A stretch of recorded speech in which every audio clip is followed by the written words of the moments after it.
Sot kemi ardhur në një nga hotelet më të bukura dhe më luksoze në Qeparo.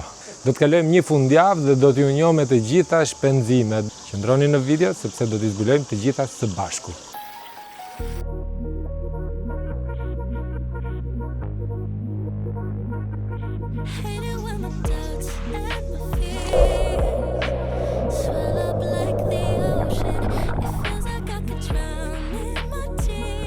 Ky hotel të jep përshtypjen e një vendi ku tradita e Bregdetit është ndërthurur me kujdes me elementet modern. Sapo e sheh nga rruga nacionale që të çon drejt Borshit, bie në sy struktura e tij e ndërtuar me gur dhe dru, gjë që e bën të hyni natyrshëm në peizazhin e zonës, pa patur atë pamjen e ftohtë të hoteleve të zakonshme prej betoni. Ajo që të mbetet në mendje kur hyn brenda janë dritaret e mëdha me harqe dhe vetratat prej xhami. Ato nuk janë thjesht një element arkitekturor, por një dritare e hapur drejt detit që nga zgjimi e deri në mbrëmje. Pamja e Jonit të shoqëron në çdo moment, duke krijuar një ndjesi qetësie dhe hapësire. Nëse flasim për akomodimin, kjo është suita ku do të qëndrojmë sonte, e organizuar mirë për një familje prej 3-4 personash, ofron atë komoditetin dhe privatësinë që duhet kur udhton me familjen, pa u ndier i ngushtuar. Fakti që hoteli ka dhoma standarde ashtu edhe dhoma familjare e suita tregon se është menduar për lloje të ndryshme udhëtarësh, por gjithmonë duke ruajtur fokusin tek pamja e plot nga deti për secilin prej tyre. Ndërsa këtu më lejoni të jap një review të sinqert këtij hoteli. Dhoma kishte nevojë vetëm për një pasqyrë të madhe. Mungonte komodina pranë kokës për të vendosur celularin dhe një dritë gjumi.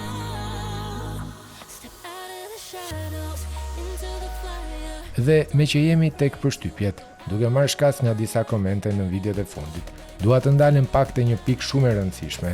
Disa prej jush kanë keq kuptuar krahasimet që kanë bërë mes plazheve të Evropës dhe disa vendeve në Shqipëri ku çmimet janë pak më të shtrenjta. Qëllimi im nuk është asnjëherë të dëmtoj apo të ulim turizmin ton, përkundrazi. Unë e dua këtë vend dhe dua që ai të shkëlqej, por që promovimi të ketë vlerë, ai duhet të jetë i sinqert. Kur udhtoj ndaj çmimet me ju apo shërbimin, flasim hapur për çmimet e larta apo për shërbimin, nuk është një antireklam, është thjesht dëshirë për të ndihmuar që ju të planifikoni më mirë dhe një thirrje që turizmi ynë të ofrojë vlerën e duhur për atë që paguajmë. Vetëm me transparencë mund të përmirësohemi të gjithë. Teksa del në balkonin e dhomës, përballë të shfaqet madhështia e Jonit, ndërsa poshtë këmbëve shtrihet pishina private, ku ti ke mundësi zgjedhje mes detit dhe freskisë së saj. Para se të bëjmë tek ai plazhi i bukur poshtë, kemi nevojë për kafen e pasdites. 600 lekë kushtuan 2 kafe dhe një shishe ujë. E tani, pas kafes pasdites, do ikim në plazh dhe do shkojmë tek plazhi poshtë, quhet Gjiri i Këndezit ose Gjiri i Këndezave. Nuk e di pse quhet kështu, do pyes edhe do t'ju sqaroj. Shtegu që të zbret drejt Gjirit të Këndezave ka pikërisht atë sharmin e vendeve që nuk janë dorëzuar ende plotësisht nga dora e njeriut dhe turizmi masiv. Është një shteg i egër, i thyer dhe plot karakter, që të fton në një lloj aventure të vogël përpara se të prekësh ujin. Janë disa gojdhëna për emrin e këtij gjiri të vogël. Peshkatarët vendas e përdorin shpesh për të ankoruar varkat e tyre gjatë natës, ose për të dalë në peshkim në agim. Koha kur ata niseshin ose kur ktheheshin në këtë gjë, përkonte pikërisht me agimin, kohën kur dëgjoi kënga e parë e këndezave të fshatit sipër në Kodër, duke shërbyer si një orë natyrale për njerëzit e detit. Ndërsa të tjerë thonë se vjen nga gjeografia e vetë gjirit. Shkëmbin tempret dhe format që krijon relievi rrethues që strehon këtë plazh të vogël, thuhet se u kujton vendasve lafshën apo formën e kokës së një gjeli. Çadrat këtu kushtojnë 20 euro në rrjeshtin e parë dhe 15 euro në rrjeshtin e dytë dhe sigurisht nëse keni rezervuar dhomën, pra qëndroni tek hoteli, janë pa pagesë.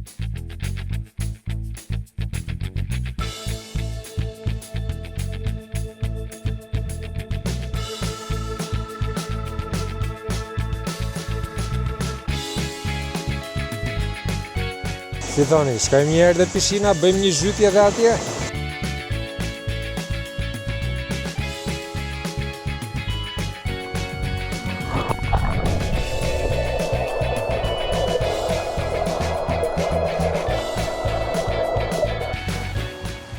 Porositëm 2 long drink ose 2 koktejle që kushtonin 800 lekë secili. Nuk e keni idenë se sa më ka shijuar kjo qetësia e ditës së sotme. Pasditen e kaluam në pishinë, ndërsa mbrëmja kishte një tjetër atmosferë. Our hearts beat to the city streets. We began to feel the fire. We rise like tall buildings as the chemicals they take us higher. The night's young and it's just begun as she puts her hand in mine. Teksa po filmoja këto pamje, në kuzhinë takova Gjennaron, I cili kishte ardhur nga Italia për të sjellë me vete një eksperiencë mbi 50 vjeçare si një nga shefat më të vlerësuar të kuzhinës italiane. Shkëmbyem vetëm disa fjalë, pasi ai ishte I përqendruar në përgatitjet e darkës, ndërsa unë isha shumë I uritur dhe mezi prisja të provoja krijimet e tij. Edhe sikur mos kishim vendosur që ta kalonim natën këtu tek Këshira Oazis në Qeparo, jam I bindur që me siguri do të kishim ardhur qoftë për një drek apo për një darkë, sepse ka një pamje fantastike. Megjithatë të shohim se si do të jetë edhe ushqimi, si gatuarin pra. Ndërsa kjo ishte menuja, edhe mish, edhe peshk. Besoj se jeni më se dakord që çmimet janë më se të arsyeshme. Kjo tjetra është menuja e verave. Çmimet janë të arsyeshme dhe ofrojnë mundësi për çdo preferencë.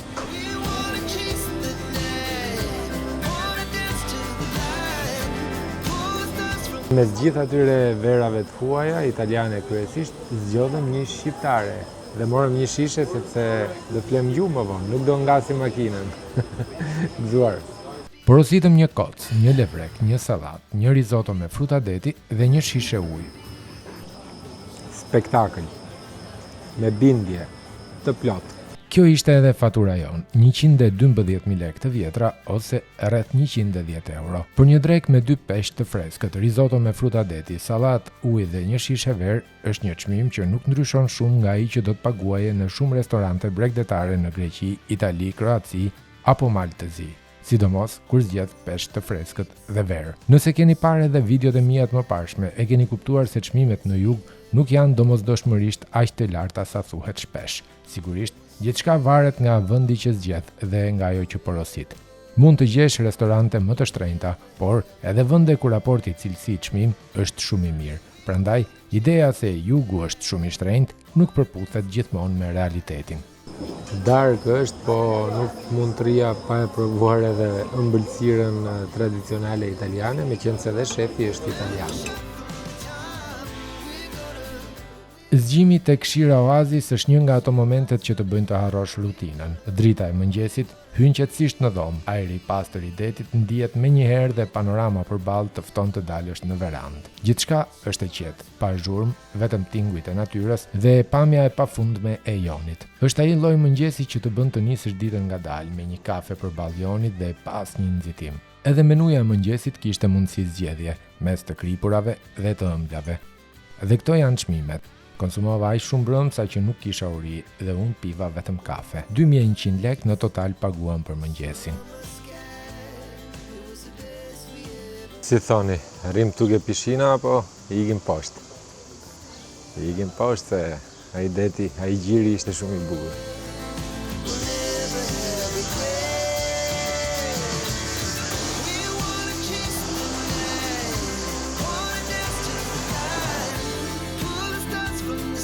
Shumë I bukur edhe shumë I pastër deti këtu te Këndezi, I gjiri këndezave. Deti jon në gjirin e këndezave të Mahnit që në shikimin e parë. Uji është I kthjellët, I pastër dhe aq transparent sa mund të dallosh fundin edhe larg bregut. Freskia e tij është perfekte për ditët e nxehta të verës, ndërsa qetësia që mbizotron të bën të shijosh çdo moment. I rrethuar nga shkëmbin të thepisur dhe natyre paprekur, ky gjë krijon një peizazh të veçantë ku ngjyrat e kaltra të detit takohen me reliefin shkëmbor të bregdetit jon. Përpara drekët duhet ta bënim se s'bën një ndalet këtu tek pishina.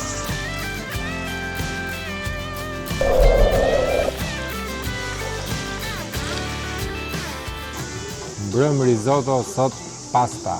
Porositëm një brusket, një patate furre, perime zgare, 2 linguine me fruta deti dhe një pakeri me salmon, një nga pjatat tradicionale të kuzhinës italiane. 6.400 lekë ose 64 euro kushtoi dreka tuke Këshira në Qeparo. Kaq të mira sa ishin pastat, nuk mund t'i iki nga Qeparoi, pa ja bëja 2 pyetje shefit. Ciao Gennaro. Ciao. Buongiorno. Buongiorno a te. Scusa, perché io non è che parlo molto bene l'italiano. No, figurati. Ero curioso e volevo chiederti alcune domande. Qual è il motivo che hai lasciato l'Italia per questa splendida spiaggia in Ceparò? No, io di solito ogni anno cambio posto, non sto mai allo stesso posto. Quest'anno all'Albania. Ma vuol dire che il prossimo anno non ti trovo qua? No, che non mi trovi, però ogni anno dobbiamo, con questa associazione che io mi muovo, che è Ali della Mente, che faccio parte praticamente, giriamo un po' dappertutto, ecco. E quindi per promuovere la nostra cucina, hai capito? Quindi viene fatta la richiesta e noi andiamo, questo è il discorso. Capito. Cosa avete portato qua a Kshira dalla cucina italiana qua a Albania, a Ceparò? Noi niente, la prima cosa l'esperienza nella cucina, quindi piatti campani praticamente che facciamo noi, si faranno senz'altro pure qua, però nella nostra versione campana praticamente, cioè napoletana. Qua vengono i clienti albanesi, i clienti esterni? Sì, un po' di clientela, la clientela è mista, diciamo.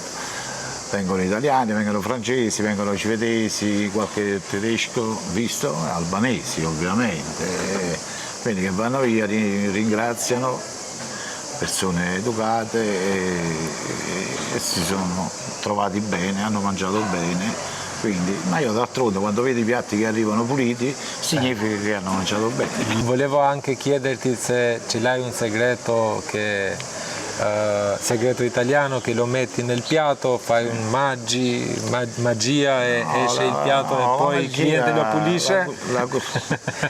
La cucina sono tempi, ecco, tempi e pazienza. Quanti tempi? Cioè i tempi nel senso, per fare un piatto se ci vogliono un quarto d'ora ci vuole un quarto d'ora, punto e basta, cioè, non puoi cucinare in 10 minuti quello che deve essere pronto in un quarto d'ora, hai capito? Cioè bisogna saperlo trattare. È come trovare una bella donna e tu la devi saper trattare, punto e basta. Il piatto per me è così. Dolly, sei italiano? Ho detto qualcosa come italiani che piacciono le donne, ha detto qualcosa... perché a te non piace? Ma come no?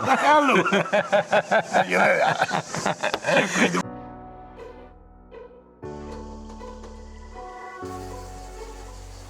Realisht kaluam një fundjavë shumë të këndshme dhe shumë të shplotshme këtu te Kshira Oazis në Qeparo dhe bashkë me këtë video ju lë takim në të njëjtën e ardhshme, por mos harroni një subscribe dhe një like, do të thotë shumë për mua dhe për ju që të ndiqni video të tilla të ngjashme në vijim.